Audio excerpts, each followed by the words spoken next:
Yeah. Do you think I should end it like Rolo does, where he has the applause? Yeah. Yeah. No. All right. No, but that soundbite's great. Because that one's just like, oh, the things we could do with that. Right?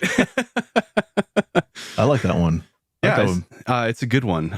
Man, Carlos is so talented. I can tell him like the idea. Like I tell him, okay, I want an slow acoustic beginning, and then I just want it to hit hard, like Wage War kind of thing. And he's like, oh yeah, I can totally do that. Carlos is so good. Yeah, Carlos, I'm talking to you, bro. You are so good. Okay. All right, Dave. Tonight, we are going to discuss a little more of the basics of anthroponautics, right?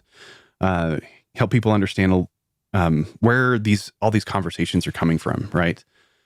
Because I feel like even though we explain so many things in terms of physics and aeronautic engineering, things that have been around for a while, the application of those things to human relationships tends to confuse people a little bit. So if we can bring things back to the basics of what it is that we are trying to do here with anthroponautics and how we can help people use these ideas in order to make their lives better, to better secure their sovereignty, going back to our mission statement, right?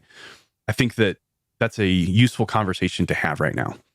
Let's first talk what is anthroponautics? Where did this come from?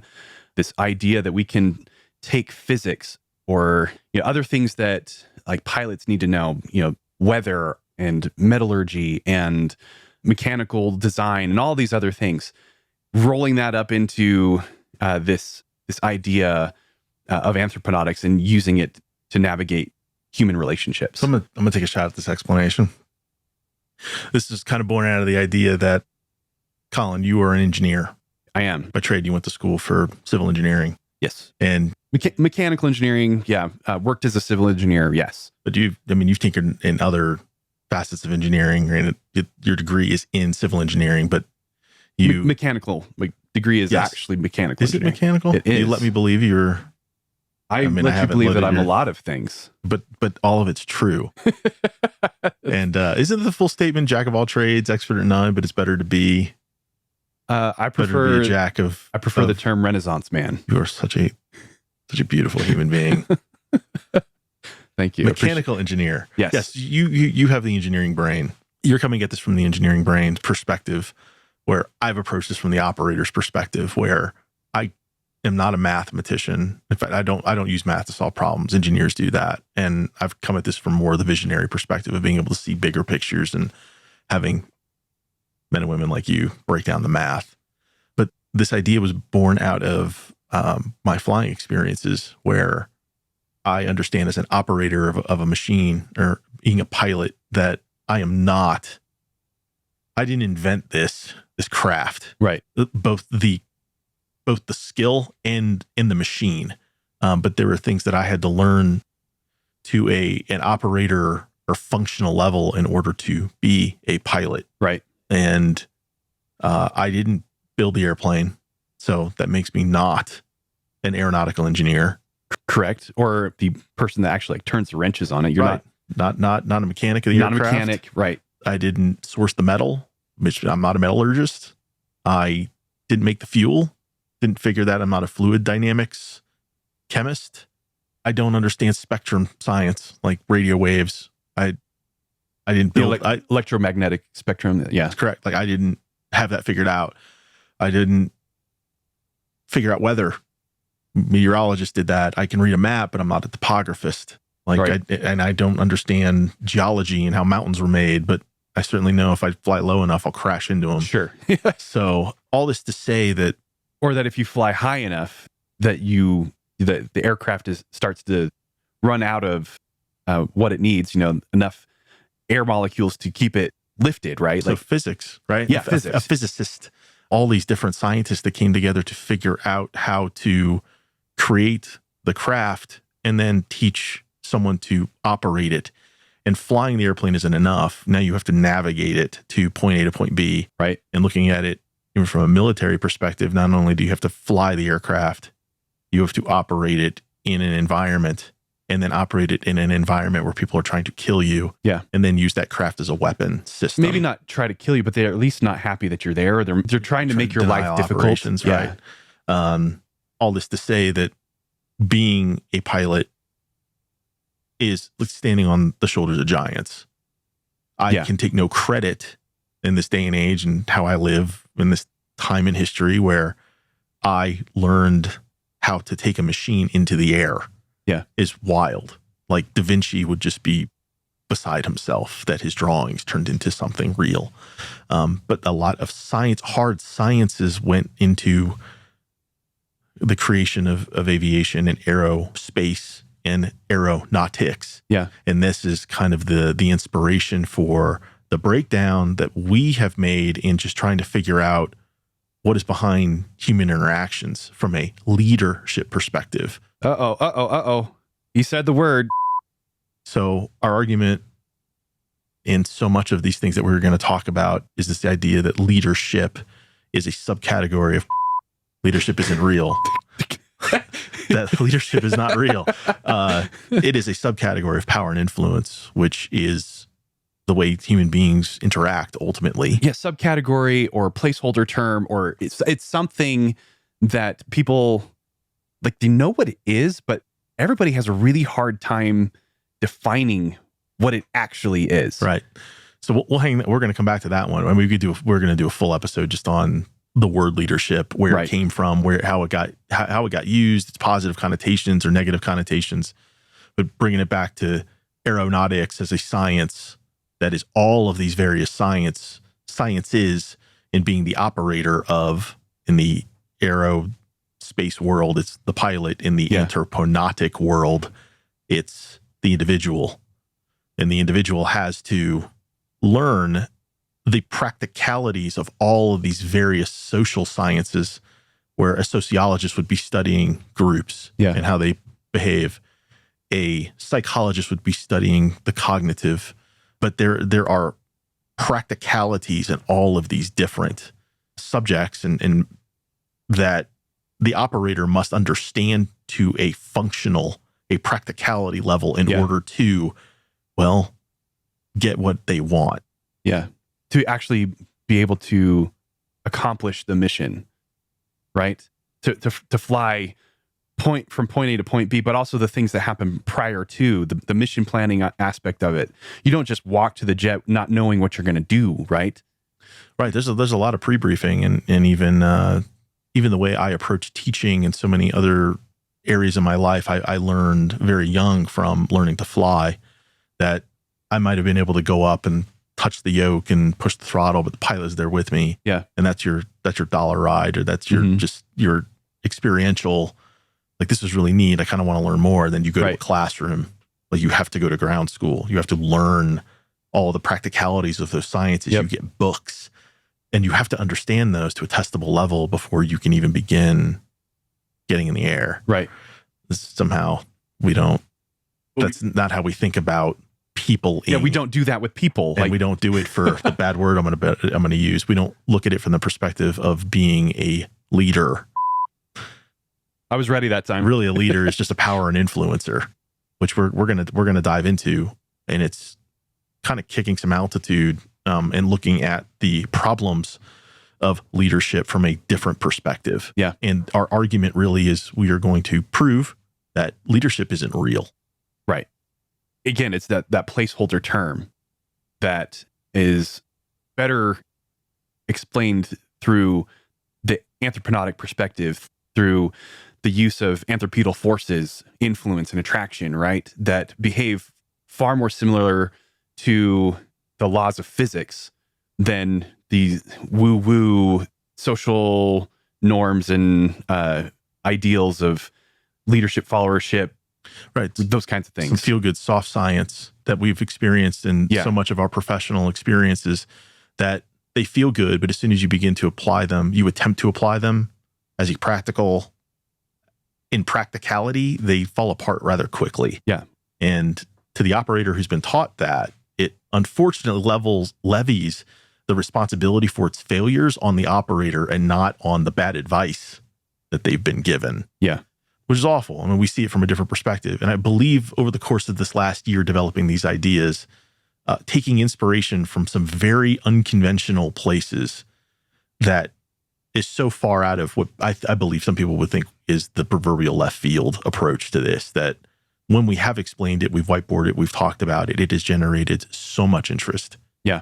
And so much enthusiasm that this has really been the inspiration for us to sit down and put this together and start talking about power and influence, sovereignty differently.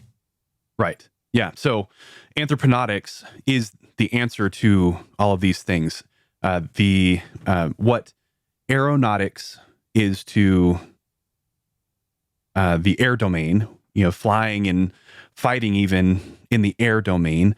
That's what anthroponautics is to the human domain, or what we call the anthropic domain. And we agree in our arguments that the anthropic domain is combative. Yes, it's definitely contested, right? In that everybody is all trying to essentially accomplish the same thing. Everybody wants to look good. Everybody wants to be famous. Everybody wants to secure their sovereignty. They want to be able to survive and replicate. But there's a limited amount of resources for those things, right? Not saying that there's not enough. There's plenty to go around for everyone, but it's still limited, right? And so if everybody wants the same thing, it's a contested environment. Everybody is competing. It's competition. It's conflict. It's combat.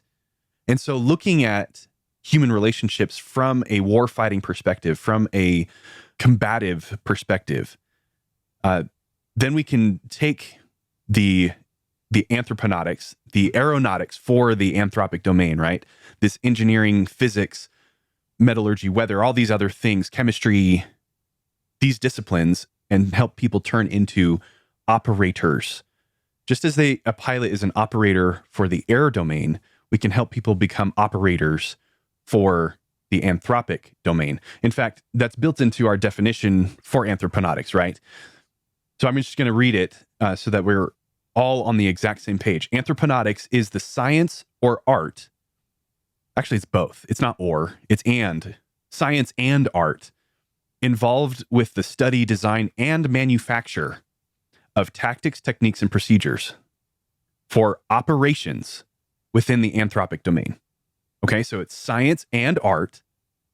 We are studying, designing, and creating new tactics, techniques, and procedures to help us better operate in the way that we interact with the people around us inside the anthropic domain.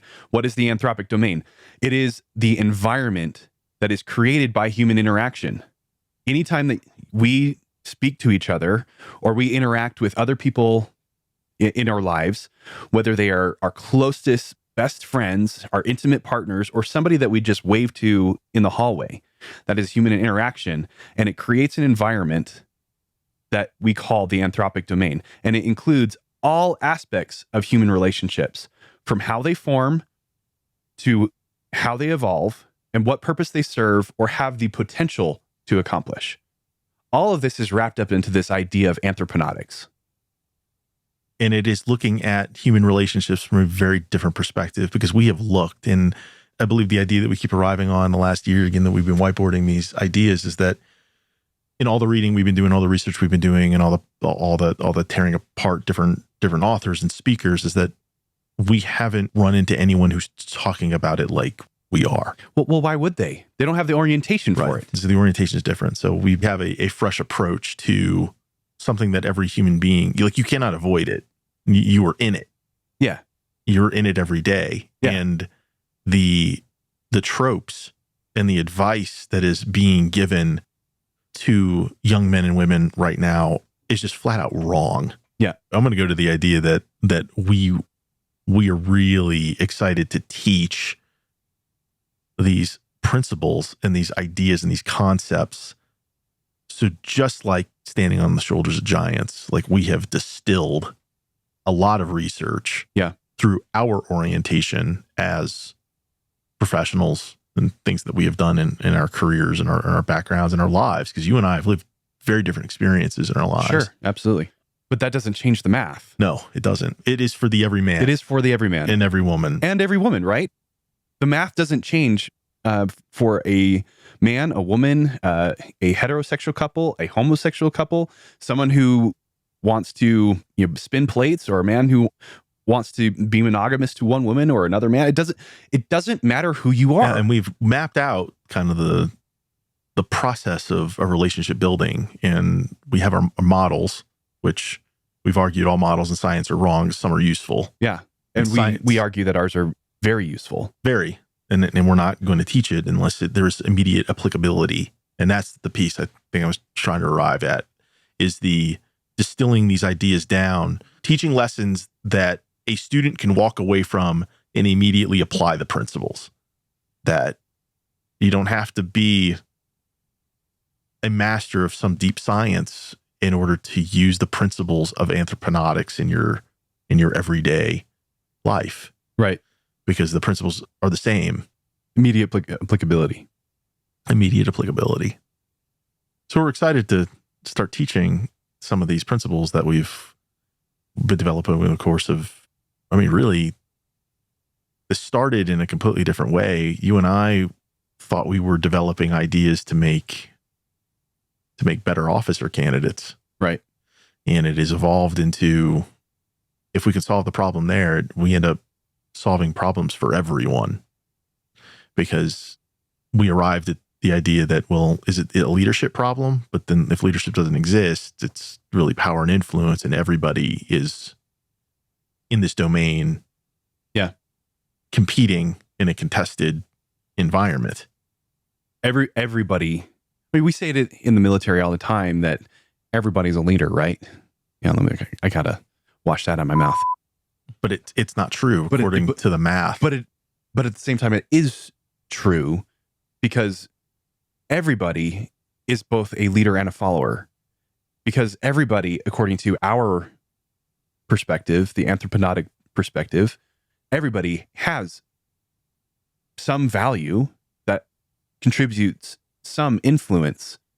And everybody, according to the math, everybody is a leader and a follower at the same time, because everybody interacts with everybody else. Sometimes you push, sometimes you pull, sometimes you get pushed, sometimes you get pulled, right? And according to our math, that is because there are these anthropical forces, influence and attraction, between every person all the time, right? It's just like gravity. If there is mass between two objects, there is a force of attraction. It doesn't matter the distance between them. It doesn't matter how much mass there is. There is going to be some force of attraction between them. Now, you can change the force of attraction between them based off of the amount of mass that they have, the distance that's between them. But even the furthest possible that you can get between two objects, and even the smallest, that, as long as we can measure the mass. Yes, I get it. Quantum mechanics makes gravity null and void, but that's not what we're talking about here. Even very small objects have a force of gravitational attraction between them. So the same is also true for people. Even people who are very socially far separated from each other and are very low value, right, are still going to be affected by each other. There's still going to be some amount of influence and attraction between them, because it acts over that entire distance, just as gravity does. And yes, we'll get onto the board. We'll draw all this out. We'll make sure that everybody fully understands this. But the way that the anthropic domain functions, the way that people interact, can very easily be modeled just as gravity or charge, Coulomb's law and all those other physical laws. And that we found fascinating. Yes. And we started... But not just fascinating, but back to your point earlier, immediately applicable. All right, so let's take this to the whiteboard now. Let's start to explain what is the immediate applicability here for what we're talking about with anthroponautics, these tactics, techniques, and procedures, right? Let's give the audience something that they can actually work with, right? And I think the most immediately applicable one that we can share is the 2x2 matrix of value and training, right? That shows kind of the map, the directions that people can go in order to start to apply these principles and arrive at the ultimate goal of securing their own sovereignty, right? Okay, so I'm going to switch mics here. I'm going to jump up on the whiteboard. So the 2x2 matrix for securing your own sovereignty, or at least how you eventually get there, is based off of two axes, right? This is the training. So not trained is on this side. Over here is trained. Not trained over here, trained on this side. Okay, the vertical axis now is the value axis. Low value down here,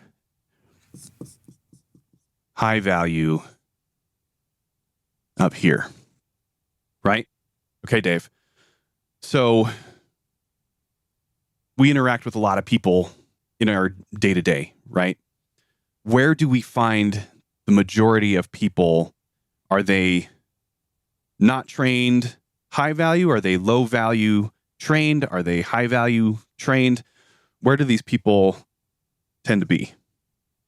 A majority of just people in general that we run into are not trained and don't carry enough value. They're here. That's correct. Okay. So you walk down the street, you say hi to the lady at the gas station, or you interact with your waiter at the restaurant. They are most likely going to be here, right? This is where the majority of humans are going to be located. All right. Is it a Pareto principle? Is it an 80-20? Like 80% of people have 20% of the value, and then 20% of the people have 80% of the value? Is it something like that? From a sociosexual dynamic, that's the statistics that we've run into, but that's just one part within the domain. Right. But not most people are going to be up here. That's correct. I mean, up here, these are your celebrities, these are your sports stars, I'd make the argument that when you think of celebrities, because we make fun of them in the tabloids, like we societally love to see high value people fail. Right. But their failings are because they have value, but they are not trained. Right. Yeah.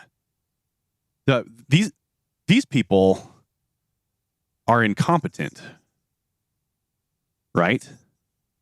It's that they have enough value to affect their will. They're just really bad at it. That's correct. Right? As opposed to the majority of people that are out there across the world. Most individuals are background noise. Right. They are invisible. Invisible. That's our word, right? We like to put here, invisible. And it's not to say that human beings don't have inherent value, right? Because we can argue that from a judgment perspective. That is how you want to treat others. Yeah, every person has value. Everybody does. But enough to move the needle, enough to register an effect. Right. A majority of people are not trained, meaning none of these discussions, the things that we're talking about, is even on their radar. Yeah. And the other is that they're too low in value to make decisions and to act upon those decisions. They cannot secure their sovereignty. Yeah. We'll show that here in a little bit too. But what you're saying about they have value, but not enough to have an effect, that's because the fabric of human interaction, the way that the anthropic domain is built, is incredibly rigid. It takes a massive amount of value to start bending that fabric, to make it stretch, to make it adapt to the way that people interact. This is why people who have high value, even these people over here, can get away with so much. Because we'll break rules for high value individuals. And that's the cliche, right? Is that people will break rules for alphas, right? And make rules for betas. You know, alpha and beta being just placeholder terms for high value and low value. High value, low value. Or just, they're even contextual. And value is contextual. And value can change, because then we will certainly discuss that human beings put value components, value numbers on others. Right. So this could, where you can show up in one venue or environment with high value, you will not have it in another. Yeah. But the training from an anthroponautics training perspective will allow you to navigate depending on where you show up. Yeah. High or low value. The training will help you to navigate the changes in context so that you can remain high value in one place to another. Right? Okay. Well, we've labeled these folks as incompetent, these as invisible. Over here, we have people who are trained like that, but they are low value. So it's not that they're incompetent. They definitely have a competence, but their value is low enough that they are not able to put into effect that training, right? So we call them ineffective, right? They know what to do. They know the answer. But they don't carry enough mass in order to affect change. Exactly. Their value is too low. Their mass is too low to have that anthropical force of influence or attraction to be sufficient to bend the fabric of human interaction, to move people in the direction that they want them to go. They are ineffective, right? Correct. So then that leaves this last one of high value and trained, which is where everybody wants to be. This is where we want people to be, right? And that is where people become influential, is a word, right? We could put that one in there. But it's also, according to Mitch Prinstein in Popular, these people become controversial. Oh, everybody loves to hate these folks, but they also love to love them, right? Right. Everybody has an opinion about them, for or against them. They are unignorable, right? Because their mass, their value is so big, it's so high that it starts pulling everything into them, right? You can't get around them. They start to bend light, as it were. From a physics perspective, yes. Yes. They're controversial. But it's also these people that have the ability to affect their will, right? To actually do things. And so they become effective. They are able to act on the world around them as opposed to be acted upon. Right? That's correct. And we want to teach these principles to at least allow the willing, because you can't teach willingness. Right. To allow the willing to improve themselves,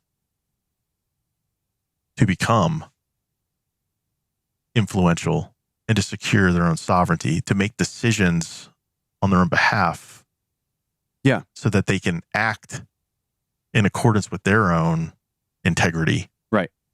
But you said we can't teach willingness, and we'll talk about that some other time. But let's say that we have found somebody who is willing, right? The likelihood, though, is that we're going to find them right here. So the question posed today by individual who's been following our work for a while is that, and this individual has gone through quite a transformation, a personal transformation in their life where they were invisible. They were the quintessential invisible kid through high school, kind of lived their life in the shadows. This individual is a very good people watcher and observer of a lot of these things that we are trying to break down, but now have awoken in a situation where they've improved themselves to a point where they're starting to show up on the radar. Yeah. They're starting to be seen. Yep. And it is such an orientation change for them. The question posed here is that this is a difficult leap. Right. There is actually a book called The Big Leap, which talks about this from almost from a warm fuzzy perspective but it's a very motivational, but it's not a how-to. And this person's ask was, there is no manual. There's no manual for awakening, improving, and then moving your position from invisible, never seen to now I have enough influence in training that I'm starting to have effects on people and places and situations that I am in. Right. And it's very uncomfortable. How do I do this? Yeah. And it's that ask is the asking for the training. Yeah. So you are here, right? You are here, right? This is a map, and we're trying to help you navigate. It is a model. Yes. And this one is useful. This one is useful. All models are wrong. We know that, but some are useful. This one is useful. Okay. You are here, but this is where we want to be, right? This is the goal up here. Yes? Yes. What you're asking, what this individual is asking is, how do I get from this spot to here? What are the steps that I can take to get from here to there? Well, it's not just a physical mission. It's not a walking destination. It is a mental transformation. This is a transformational move from recognizing where you can put yourself in this model and recognizing and having the willingness to train and do the work to make yourself valuable. Yeah. And move to this higher position. Yeah. So your turn, you're up. All right, send it. What are these steps? What are the things that I can do that will help me to move either up in value or across in training, so that when I put them together, I find myself moving up in the direction towards the goal of being influential? First, it comes with an awareness of knowing where it is you are on this model. Okay. Because this is also domain specific. Right. What venue and what environment do you find yourself in? And what venue and environment do you want to be valuable in? There are some that are very specific and there are some that are general. So let's just talk about the generalized ones. People want to be around people who are captivating. Right. So this is Rion Stone's, be attractive, don't be unattractive. Right. Be charismatic. But then how do you do that? Like, what's the playbook for it, and what is actually truly effective and what isn't? Yeah. So that's great advice. Now, what's the practicality of that advice? Be attractive, do not be unattractive. First piece of advice I give to most people is get your ass in the gym. So step one, start working out. Money, muscles, game, frame, right? This is the muscles piece of it. And we can break that out. How should we write that? Step one, muscles. Isn't that the lowest hanging fruit that we tell everybody?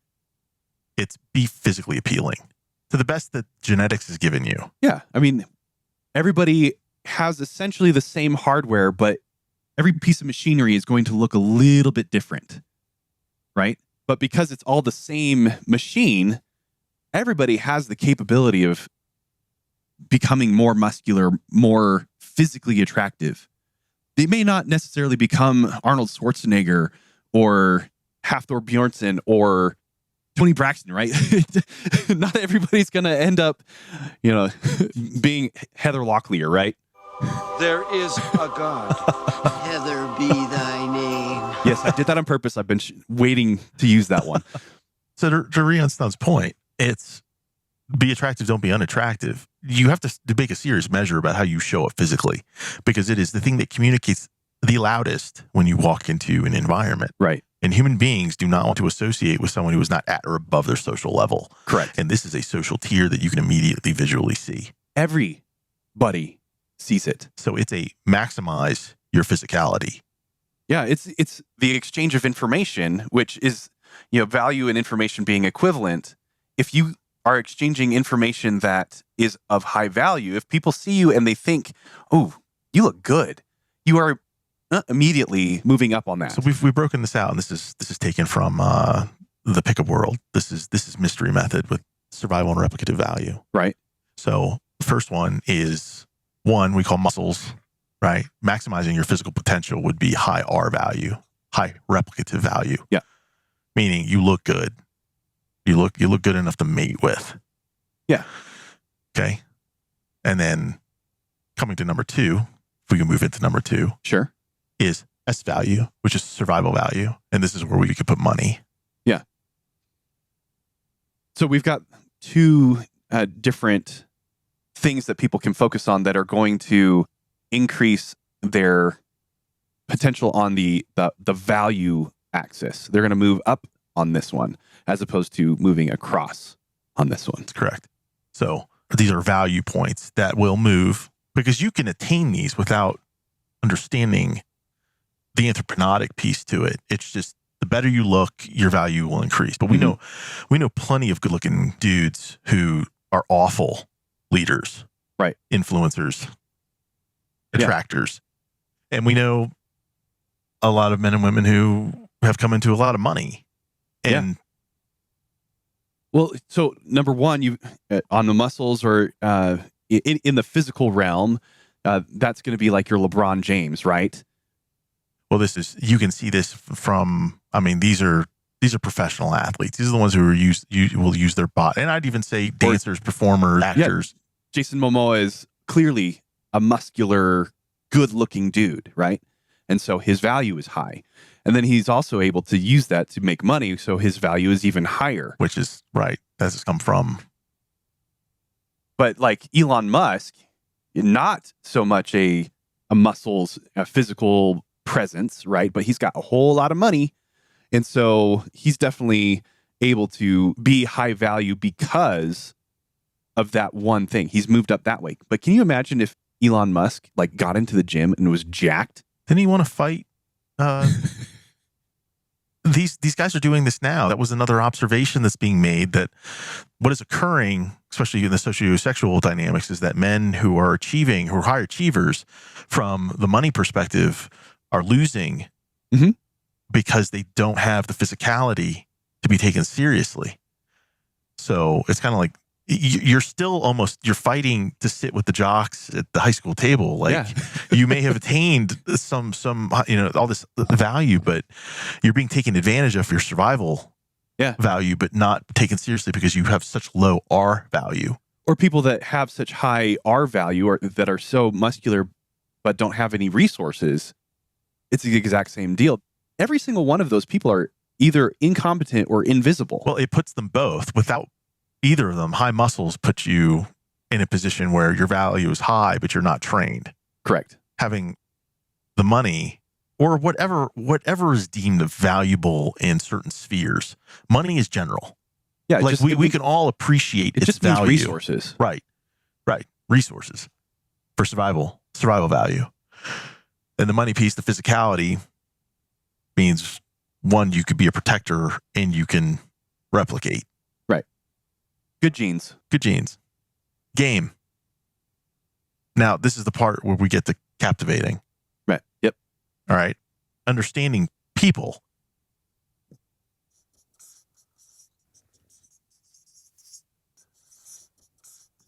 Like, are you captivating? Do people want to know your story? Do they want to be close to you? Yeah. Are you charismatic? Do you have a story to tell? And that is, the game piece is just understanding human dynamics. Yeah. It's are you a good conversationalist? Can you walk into a room and be interesting? Do you own the arena that you find yourself in? So, value, training. Yep. And then the last piece is frame. I'm just going to put own it. I'm going to take you on a trip here, because trying to explain this to a lot of women, the men somehow inherently you explain it to them, and if they're switched on at all, they begin to understand that this idea of frame is really just being in your own world. Like, design the world that you see fit to live in and just live that truth, live that reality for yourself. Right. Women struggle with this idea in this, well, how do I know a man is like, if a man is standing his ground in his own frame, right? And I had this question posed to me because I have a daughter. So, what would you teach her about selecting a mate? And I'd be like, I'd have to teach her to be a really good home inspector. And really, it's the idea of frame that like you're walking into your domain, right? Where you were invited. I mean, a warm, inviting place. But if you don't like it, you can leave. Yeah. Like you don't have to be here. I've invited you in, but you're not changing this because this is my home. Yeah. It's mine. And if anything does change in it, it's because I've made a decision to do so because I am acting of my own accord, not because I'm being acted upon. You don't come into my world and tell me what I have to do to appease some other entity, some other force, some other person. Frame is, this is my world and take it or leave it as I'm still developing it. But this is my world. You step into my frame. And if you can adhere to the rules and the systems in which I have established for myself, you could stay. Well, and to do so willingly, right? That's correct. To have the genuine desire to be part of your world. And the flip side of this is recognizing and having the boundaries to recognize that if you're in someone else's frame, does this align with my mission? Does this align with my survival and replicative value? Does this, and ultimately from the bottom line and maybe the crude, it's all of our friendships and relationships are, can you get me laid? Can you get me paid? Yeah. Can you help me to better replicate? Can you help me to better survive? Get me laid, get me paid. I mean, that's the simple way to put it. Right. It is muscles, money, game, frame. And there can be some subcategories to these, but if we are distilling it down to the most applicable and immediate, it is highest and best advice is maximize your physicality, maximize your looks. How do you show up? Are you attractive? Be attractive. Don't be unattractive. Yep. Start securing survival value. I mean, money is the general, but we can look at other things like education. We can look at things like knowledge, network. There may be ownership of assets. Yeah. Something that shows that you have an abundance of. You begin to collect an abundance of things that make you more valuable. And then the training piece, understanding human relationships, how to tell a story, how to bring people in. And then frame is knowing who you are and establishing your environment, your home, your place of sovereignty, and standing your ground in it. Right. But also adhering to the fact that your frame had better be captivating. Your frame, it needs to be something that people actually want to be a part of. Right. Right. Or otherwise, I mean, if you have a strong frame and it's unattractive, I mean, just take it from the top, right? Like, have you met the physical principles? Because there's these instances, right, where, and we talk about, man, we will draw off these models like to ad nauseum. Right. But I mean, there's a lot of bros and chicas out there that have attained the survival value, but end up losing their value because someone has out-aced them in the physical realm. Right. So these are concurrent missions that need to be run at the same time. All of them. And over the long term, right? Right. It's not a one and done thing. You never rest on your laurels for any of these. Because if these are the generalities, you can step in this. Look at this beautiful human being, by the way, right? Hello, everybody. I mean, Silver Fox is going to maintain Silver Fox sexy, and he's going to arrive at different places, but everywhere you go, whether it be a cocktail party or, showing up at being a dad and watching your kids play soccer games, right? Like you were a mountain of a man, and it commands attention, but you had to work on it. I did. Yeah. And I have to continue to work on it. That's what I was saying, is that these are not a one and done thing. That's correct. That you have to, if you want to secure your own sovereignty and be secure in your sovereignty, you have to maintain your value over time.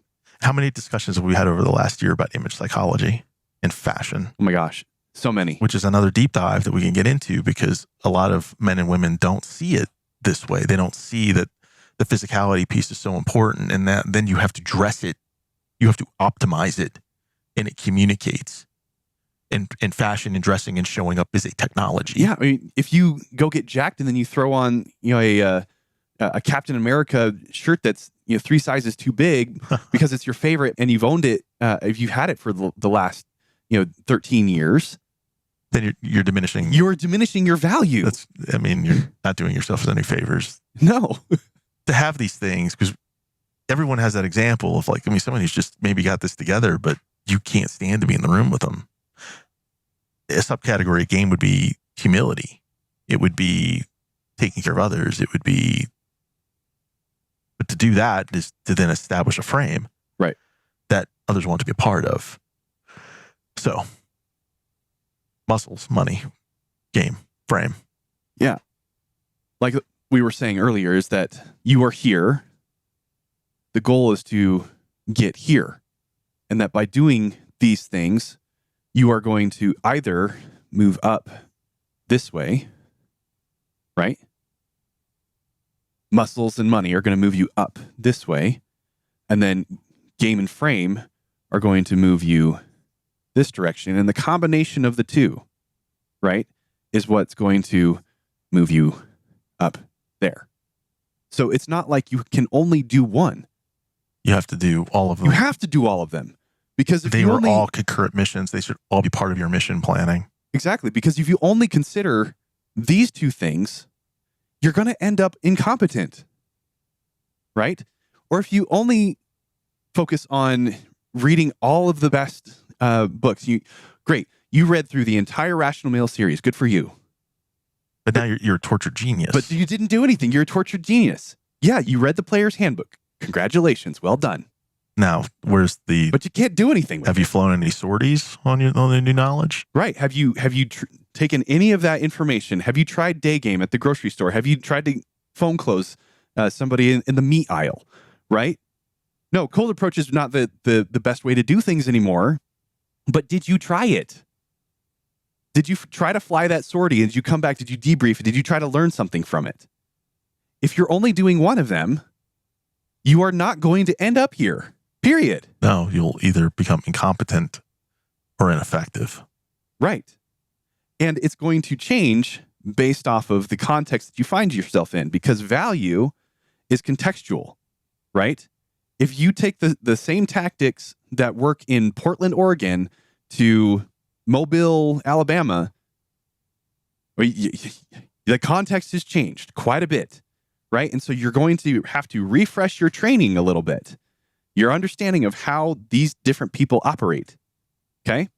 So you may be high value, you look good, you have a lot of money, but you showed up in a different place where they don't speak the same language that you do. And they don't value the same things. They don't value the same things. Well, all of a sudden you find yourself ineffective, or you're back to being invisible. Or you spent your whole life pursuing just the money or the muscles, and you never did these things at all, and you just find yourself incompetent. But these things are diminishing, right? And so you're going to slowly regress back to being invisible again.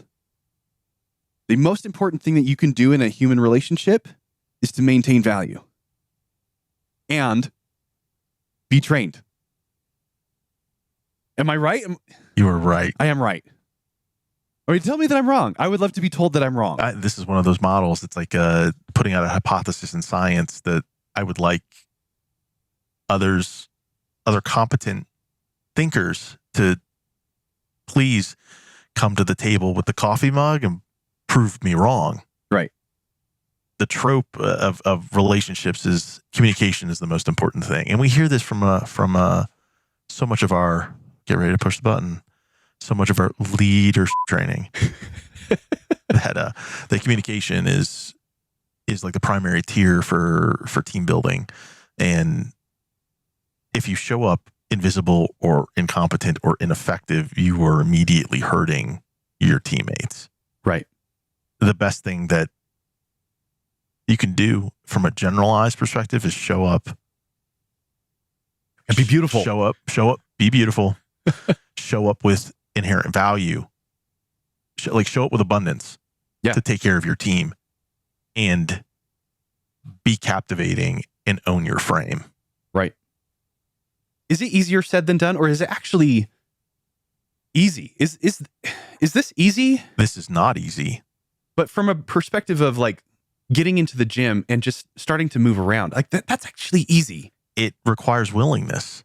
And that is something that if we could bottle that, that would be... Here's your daily ration of willingness pills. I mean, you can't teach willingness. Right.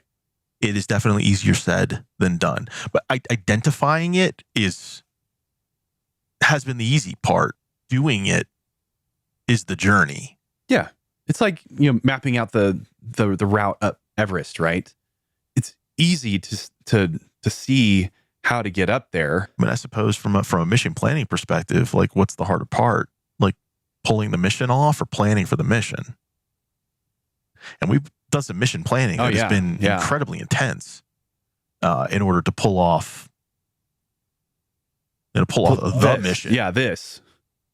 But it's intelligently and strategically designed based off of good data. Like that's the good data that we want to teach. This is what we want to share, is that your other models they're lacking. They were taught and they were given in good intentions, but they do not work in reality. And they don't work anymore because the world has changed. The way human beings interact, the technology has changed. And we're giving very tropic advice to people that it doesn't work. And to the point that I think I made earlier is that we blame the operator now at that point. We blame the operator for crashing the aircraft, where we didn't train them for this thing now that's happening. Yeah, maybe the operator hasn't been properly trained. Maybe it's the wrong aircraft, wrong environment, wrong use. Right. It had low value for the context that it was in. I want to explore this thing we find so passionate about, the comparison of anthroponautics and aeronautics, is that the development of the aircraft, when pilots were first learning to operate this new machine, it killed half of its operators. Right. So lessons learned in that domain were written in blood, where lessons in the anthroponic domain are just seen as clumsy. But there was a time in human history where if you made one mistake in your tribe, it could have ended your life. Well, we still see that today. Well, that's social outcasting, but that's dying alone and unapologetically doesn't happen as severely anymore. Yeah, they may not meet a violent end, but they may not ever. But then what is that? I mean, is it death by invisibility? Maybe. Because that is the plight of a lot of young men right now. Yes. Well, and that's an argument that's occurring out in the internet sphere right now. It's not just young men. It's also women. There are women who are invisible. They think that they are, influential because they're shaking their rear ends on TikTok and they've got millions of followers. Well, that's using sexual agency as value, which women are inherently born with. Yeah. And if you maximize it's a resource. And if you maximize it does carry value. We can recognize that TTP for women works. Yeah, it does work because it's a resource. And the only way for it not to work is to bring in judgment, because then that is a TTP to devalue. Yeah. Shaming. Right. Is another anthroponic TTP for sure. It's a technique. It's a tactic. Yeah, absolutely. It's a technique in a contested environment to try to outmaneuver your adversaries. Yeah. Well, my point is that it's for the everyman. It's also for the every woman, is that the mathematics don't change. The math doesn't change. And if you don't navigate it well, you're going to hit the mountain. You're going to hit the ground, or you're going to fly around Coffin's Corner and you're going to lose lift to the point that you stall out and now you can't control the aircraft anymore. Flying is a dangerous thing. We live in such a soft world now that the punishment for your mistakes are just, I mean, what's the evidence that you're not doing something correctly? There's a pain point, but it's not as severe as crashing an airplane. Yeah, it doesn't come with the pyrotechnics of a failed flight. No, it's not as epic, but we can see, because this is how our orientation looks at these problems, is that maybe the Top Gun trope, like that's crash and burn, right? Yeah. Like a failed pickup attempt it's a lot of embarrassment and shame, but just for a moment. A failed business, Yeah. right? Let's just go to money. We start a business, or someone starts a business and it doesn't work out, right? I mean, what we've certainly read about in so much of the things that we've been reading, and maybe the toxic positivity world, right? Yeah.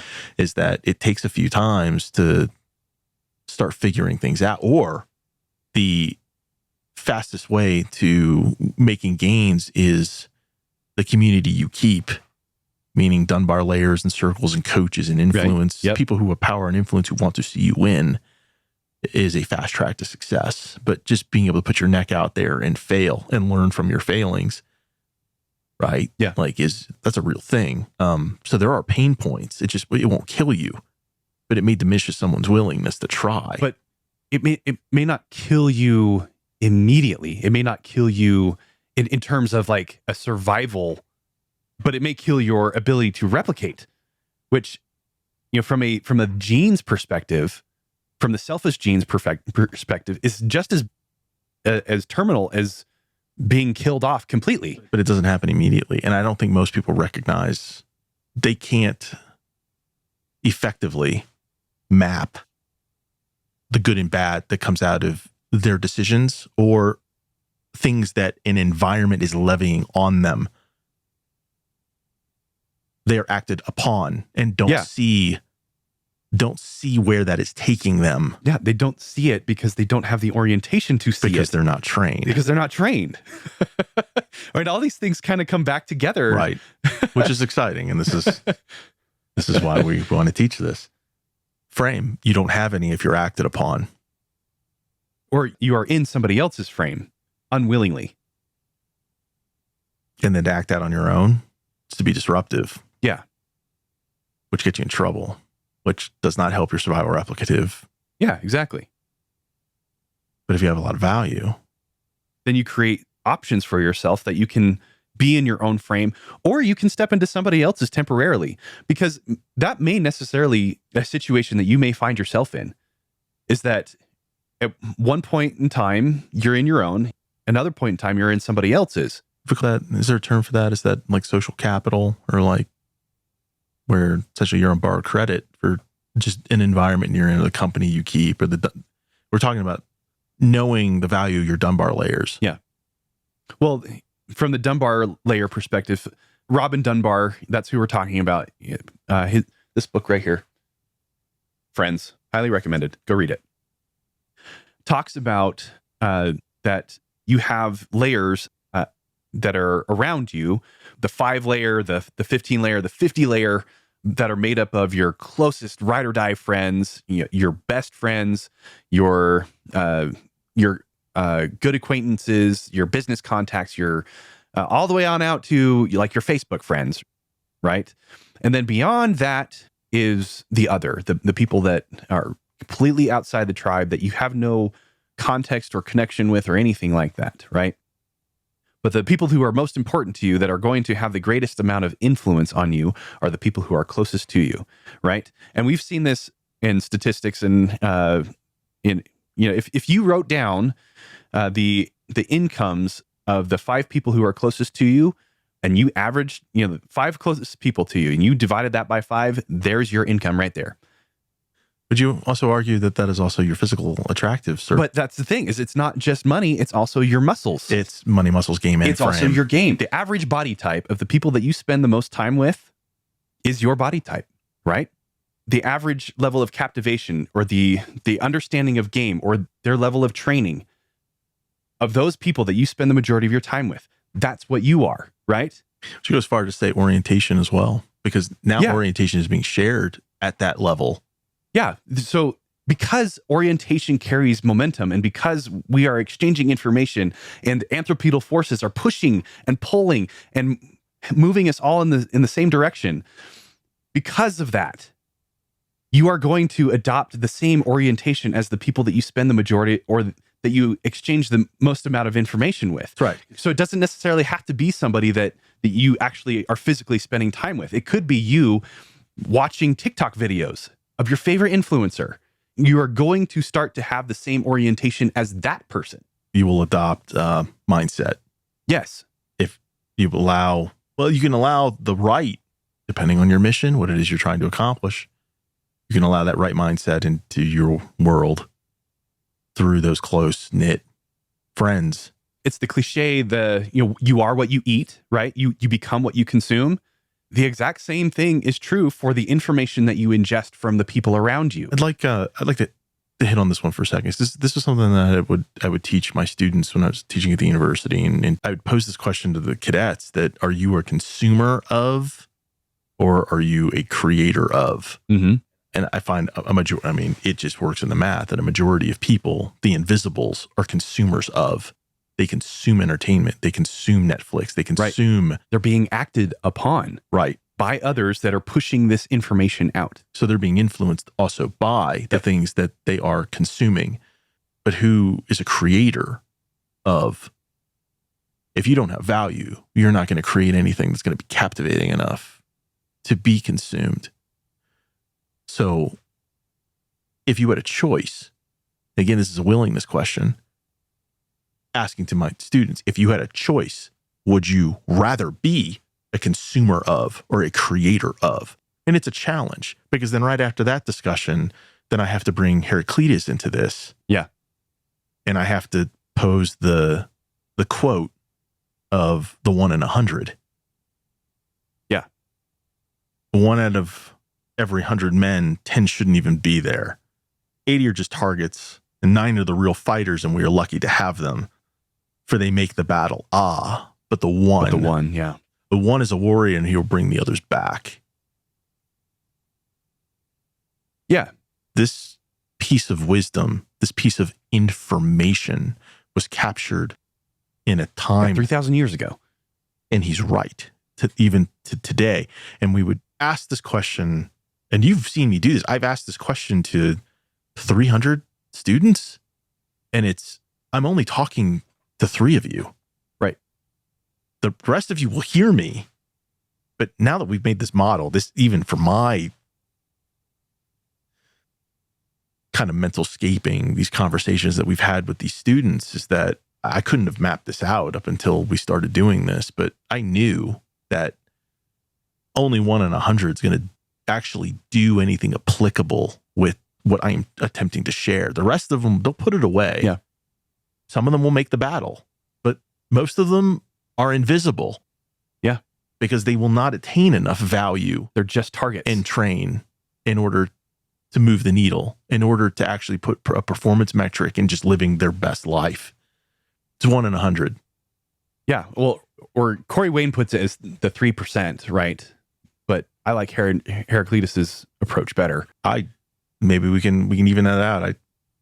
I'd probably make arguments that it's less than. I witness. Yeah, I think I witness, even in a high performing environment in which we work in, that there's less men and women who are, one, valuable and switched on. Like, you were awake and you were fully aware of what is going on in the anthropic domain around you. You know where you fit, you know where you have influence, you know where you can affect people positively, and you know what you need to do, bearing your own responsibility for showing up. Right. Captivating and beautiful. Mm-hmm. In order to have influence and to act as a team leader. Sorry. It's just, there's that word again. In order to you keep saying that word. I've got that one too. Where is it? Nope, not that one. You keep using the There it word. is. I don't think it means what you think it means. I think it's less than 1 in 100. These conversations can't be had by, if that were the case, these conversations could be had by more. I think it was 1 in 100 at the time. Those were warriors. Those were men in legions. These were the ones who you expected that were going to fight. Right. Which is why it was at that level, because they were all warriors at that time. We are not all warriors now. The majority of people who in this day and age are not warriors. And so the number of people that actually achieve sovereignty status is so much lower, which is why it's actually less than 1 in 100 now. It might be 1 in 1,000. It might be 1 in 10,000 of people who are actually able to move themselves out of invisibility toward incompetence or ineffectiveness and eventually achieve a status where they are influential, controversial, they have their own sovereignty, they've secured that for themselves, they are in a position to act, not be acted upon. Heraclitus had it right for his time, but I don't think that's what the number is now. I'd have to agree. I believe that just being a dude and a human being right now, just witnessing, I have expectations. Again, this is a judgment. I'd have better expectations than the men and women that I serve with and work with. And I find myself lacking in the pursuit of finding individuals who have fulfilled the money muscles game frame, because men and women who take care of themselves are inherently more trustworthy. I don't know how the machine breaks it down that way. We will discuss it later, but I can trust a man or woman that takes care of themselves. They take care of them for me, and I take care of me for them. Right. Or better possibly put is, I take care of me for you. You take care of you for me. You know, that's you scratch my back, I'll scratch yours, but I can't scratch your back if I'm not in a position to. And the only way that I can be in a position to help other people is if I am secure myself. You know, Maslow's hierarchy of needs, I have to make sure that I have my own survival and replication kind of stuff in place. Then I can start to move up the hierarchy and get to a point where I can help you. Is this this is the concept of enlightened self-interest? That leadership studies. Oh my gosh, there's that word again. Maybe dropping it, bro. Leadership would say be altruistic, like be a giver. Yeah, that's what, servant leadership. That's the title it's being given these days. Okay, you have someone with inherent value who's incompetent, and now they're pouring a cup of incompetency into others, or they're pouring a cup of ineffective. Yeah, which is what I believe most of my leadership training has been. It is ineffective or it is incompetent. Which information of value, which is a road to nowhere. Right, it doesn't work. But showing up, money muscles game frame, and having that all squared away concurrently is effective. Yeah. If you have muscles and money and game and frame. It's showing up with the physicality, showing up with abundance, showing up knowing how to take care of others, and then owning your frame that others would want to follow. Hey, let me know if you need anything. No, it's actually demonstrating. It's that I already know what you need because I know you, right? Because I've been there, or I have taken the time and made the effort to understand who you are. Right. And some of these are general. Like, it's just understanding at a real baseline level. Maybe it is Maslowian of I can fulfill all of the needs of my teammates. And it's also another piece, and I love this concept, and it's a personal and teachable principle, and that is of virtuosity. And how I've defined it is being uncommonly good at common things. Yeah. And taking care of others is a basic human interaction that so many people right now are invisible and can't do it, or ineffective and can't do it, or incompetent and they hurt others in their attempt to do it. Yep. And we don't like those people. We don't want to be associated with them. But if that's the majority, then we're all out there in this domain just kind of, we're all causing each other a lot of trauma. Yeah, a lot of trauma. But when somebody who actually has all those things put together shows up, like I said, they bend that fabric of human interaction, and people will jump all over themselves. They will kick each other in the head to get into a position where they can be close to and work with and help and be helped by somebody who actually has their shit together, who actually has money, muscles, game, frame, all four of them in abundance, right? Now we're also kind of speaking to the high ideal that the man or woman sitting in that higher position is going to act on behalf of others. Because as we've studied and broken this stuff down, the difference between manipulating people for good or bad is really actually the same TTP. Yeah. It's all manner of just a manner of perspective. So if someone wants to secure their own sovereignty to hurt others, they're going to be effective. They're going to be effective at it if that is their mission. Yeah. I mean, who's to say that Putin is not an influential guy? Oh, he absolutely is. He absolutely is. And we've studied. We've that dude's an alpha. Yeah. He does what he says he's going to do. Yeah. He's definitely high value. He's definitely trained, at least in his context. If he wasn't, he wouldn't be where he is. Right? And the whole world wouldn't be like, glued to their TV on or their phone, because TVs don't exist anymore. People would be glued to their phones on February 24th, 2022, watching him send a whole bunch of invisible non-sovereign people into another non-sovereign country, right? That wouldn't have happened if he weren't capable, if he weren't trained, and he didn't have high enough of value to affect his will. Yes, now we can agree upon all that stuff. Now we can put the moral judgment on it. He's a horrible human.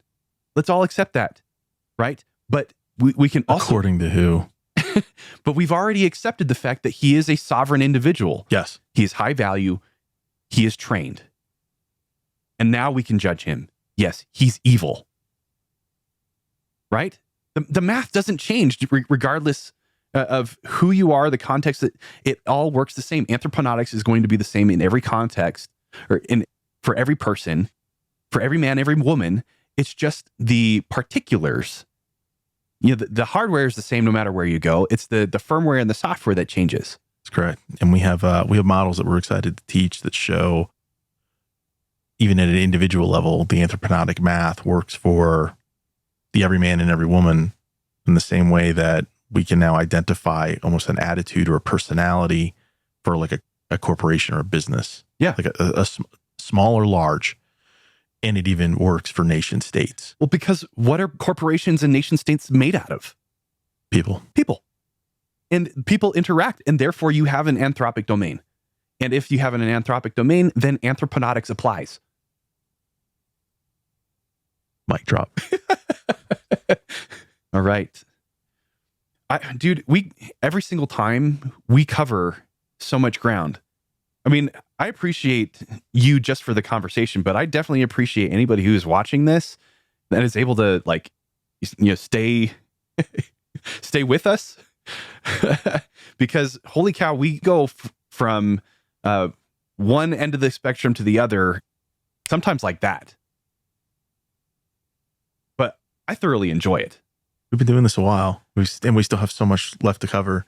And I've been inspired by having these conversations and having others kind of walk by our whiteboard and be like, what are you guys doing? And then begin to explain it, just watching the wide eye. Right. And in some instances, it's definitely overwhelming. But when someone gets it, it is, you have a light bulb over your shoulder. It is a light bulb moment. Yeah. And it certainly inspired us to want to capture these ideas and teach them. That's why we're doing this, is because the knowledge that we have gained obviously is going to help us. But just as Newton shared his ideas and Maxwell shared his ideas and Einstein shared his ideas, it's so that we can move the state of the art to the next level, right? In the anthropic domain, we started with Sun Tzu, then we moved to Clausewitz, and then later on to John Boyd. And I would make the argument that the latest strategic thinker is Rollo Tomassi, right? And his cohort of other men like Ryan Stone and Rich Cooper and Mike Sartain and all these other guys that are thinking about, they call it intersexual dynamics, right? We call it the anthropic domain. We call it human interaction and anthroponautics. But the math is all the same. But the math is all the same. And we would like to present it in a very fresh way and more of an engineering brain way. But we also find that a lot of men are wired that way. They're looking for the deeper why. And if we could present it in a way that has an algorithm, a formula that you put your problem through this. It's like you're trying to solve problems using old math. Yeah. What Rollo would say is an old set of books. Yes. And now here's, try this, and you end up getting an answer that is actually applicable. Like the answer is immediately, I can use this. Yeah. Now, because now I've taken gravity into effect in a way that I hadn't thought about before. Yeah. We may not know what gravity is, But we can use it. but we can use it. Absolutely, we can use it. This has been exciting. What an exciting way to start this off. Yeah, absolutely. And obviously more to come. We have these conversations on the daily. And so how important, how much better is it that we capture these and share them with other people so that they can start to benefit? Awesome. All right. Well, let's have Carlos play us out. Here we go.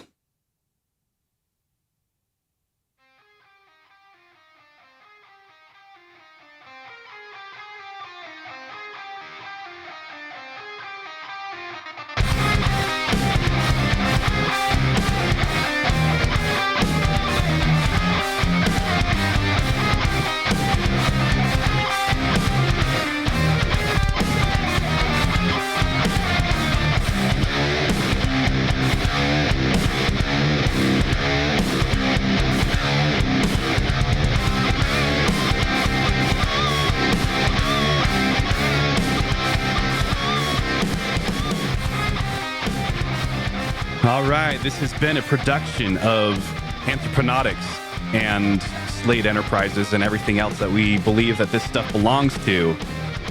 It is copyrighted. It belongs to us. Do not steal our stuff.